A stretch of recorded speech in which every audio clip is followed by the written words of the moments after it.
ताज्या बातम्यांसाठी महान करेला सबस्क्राइब करा आणि बेल आयकॉनला क्लिक करा। इचलकरंजीत भारताचा 75वा प्रजासत्ताक दिन उत्साहात साजरा।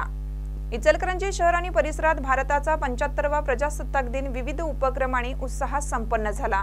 ध्वजारोहण करण्यासाठी अगदी सकाळपासूनच सर्वत्र लगबग सुरू झाली होती।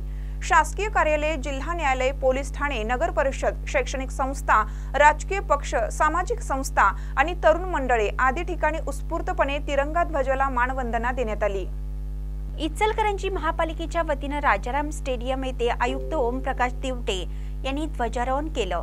यावेळी आमदार प्रकाश आवाडे, उपायुक्त तैमूर मुल्ला आणि सोमनाथ आडाव यांच्यासह माजी नगरसेवक, समित्यांचे माजी सभापती, माजी सैनिक, स्वातंत्र्य सैनिक, पत्रकार यांच्यासह मान्यवर उपस्थित होते। शहरातील विविध शाळांच्या पथकांनी शिस्तबद्ध संचलन केलं, तर वाहन विभागाच्या वतीनं चित्तथरारक प्रात्यक्षिक सादर करण्यात आलं। प्रांत अधिकारी मोसमी चौगुले यांनी प्रांत कार्यालयात तिरंगा ध्वजाला मानवंदना दिली। यावेळी लोकप्रतिनिधी आणि मान्यवर उपस्थित होते। अप्पर पोलीस अधीक्षक निकेश खाटमोडे पाटील यांनी गांधी पुतळ्यानजीकच्या कार्यालयात ध्वजारोहण केलं। याचबरोबर विविध शैक्षणिक संस्था, तलाठी कार्यालय, पुरवठा कार्यालय, पोलीस उपअधीक्षक कार्यालय, शिवाजीनगर गावभाग, शहापूर पोलीस ठाणे, शहर वाहतूक शाखा, बस स्थानक, इचलकरंजी शहर काँग्रेस कमिटी, राष्ट्रवादी काँग्रेस दोन्ही गट, भारतीय जनता पार्टी, शिवसेना दोन्ही गट, आम आदमी पार्टी, स्वाभिमानी पक्ष, तर्राणी आघाडी पक्ष, मनसे, विविध कामगार संघटना कार्यालये, समाजवादी प्रबोधिनी आदी ठिकाणी मान्यवरांच्या उपस्थितीत ध्वजारोहण करून प्रजासत्ताक दिन साजरा केला।